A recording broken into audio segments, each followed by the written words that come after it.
when it comes to burnout, just sometimes you just got to take a break. Sometimes you got to scale back. Sometimes you need to do those types of things. Some people might recommend that you just toughen up and that you just hustle through it or whatever. You can do that too, depending on how bad you want whatever it is that you're trying to do with your channel. But I do recommend that you do take care of yourself first, because if you're not showing up your best or pretty close to it, then in that case, you're not able to give what it is that you actually want to give in your content. So because of that, I do recommend that you do take breaks if you need to.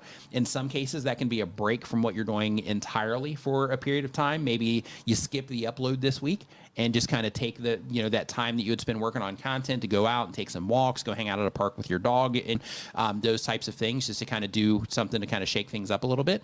Yeah, just give yourself those breaks. In other cases, you might need to do it every day. In terms of like, okay, today I'm just going to take this dedicated 20 minutes to where I'm not looking at my phone, to where I'm having to lose energy there. I'm not thinking about YouTube. I'm not doing any of that. I'm just going to kind of sit here in silence if you can, and just kind of sit there and just kind of be with yourself in that time, in order to just kind of recenter and just give yourself those like little micro breaks, so that you can just make sure that you're that you're feeling okay. Because that's like, if you're not, then it kind of breaks everything. So because of that, you definitely make sure that you're doing what you need to do in order to get through that burnout. Other things that can be helpful too. Burnout's tough, man. It is a lot of people will burn out because they're just in motion doing the thing, but they are doing the thing because they feel like they need to do the thing or they want to do the thing, but they haven't set like a clear reason that they're doing the thing. And they don't really like understand like a real like core why outside of like, hey, I just want to do the thing.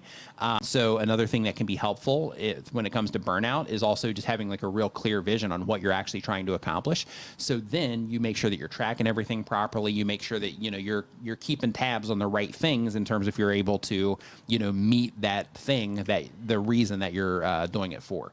So, that sort of thing can be helpful too. But yeah, you got to take care of yourself. Yeah, burnout's tough. All the advice he gave is great. I don't think there's an easy answer. It's different for everybody. It's different for everyone. Everybody's got different stuff going on. Yeah, and there's reasons for burnout. Are you burned out because you're just losing interest? Are you burned out because you're super busy? Are you burned out because you're not meeting the expectations that you think you should have? I should be growing at this speed, or I should be getting this many views, or you're putting a ton of work in and nobody's really watching your videos. Are you burned out because you're depressed? Are you burned out because there's a million reasons, right? So you should really figure out why you're burned out, because I think it's a difficult thing to give a blanket solution to burnout, totally, because it's tough, because everybody's different.